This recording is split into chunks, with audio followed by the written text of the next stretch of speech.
This is the iPhone XS. This is the XS Max for size comparison. The one on the right is a 6.5-inch screen, and the iPhone XS is the same 5.8-inch screen as last year's iPhone X. If you want a smaller iPhone, this is your only choice of the latest crop of iPhones. The iPhone XS and XS Max are almost identical with features except for screen size and battery. It's a dual 12-megapixel camera set up on the back with optical image stabilization. There's faster Face ID. The edge-to-edge design with the notch at the top is the same.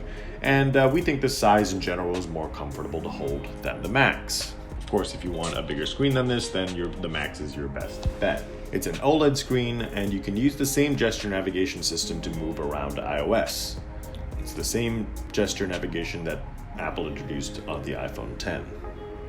It's powered by the A12 Bionic processor. One of the best ways to see this processor's improvements in speed and functionality is with Blades. It's a new game from Bethesda Studios coming this fall. If you take a look at the level of detail in this game, it's quite impressive. And perhaps more impressive is the fluidity and how smooth the movement is and those camera pans. And you can see that atmospheric vibe that you get just walking around this little room. It really does look impressive, even more so in real life instead of looking through a camera screen. But yeah, it looks fantastic, and this is still scratching the surface of what the A12 Bionic can offer. There's a neural engine that can process up to 5 trillion operations per second, so we haven't even come close to seeing its true potential.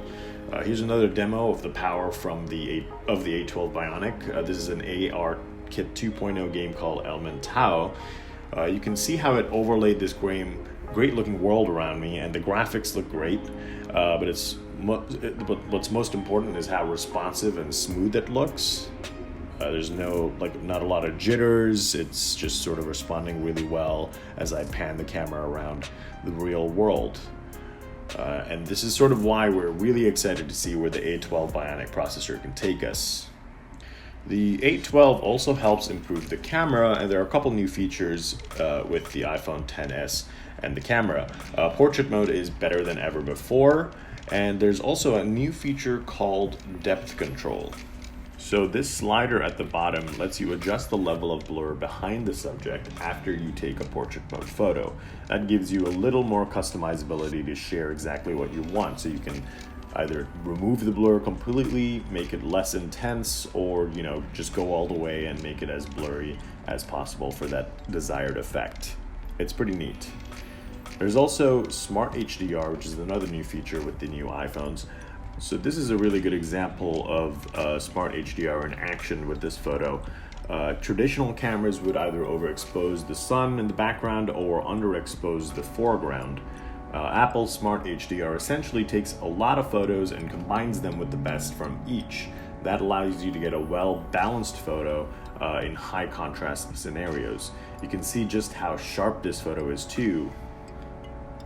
Just look at the level of detail on the water. The colors on the photo look great. Of course, this is a demo photo, so we'll have to take our own to see how it fares, especially with the really high competition with Android phones. So that's the iPhone XS. It's the smaller phone of the three announced. Apple said the battery life should last 30 minutes more than the iPhone X, so just about a full day, I assume. It costs $1,000 for the base storage model, and there are 2 other storage options you can get, including a 512 gigabyte storage model.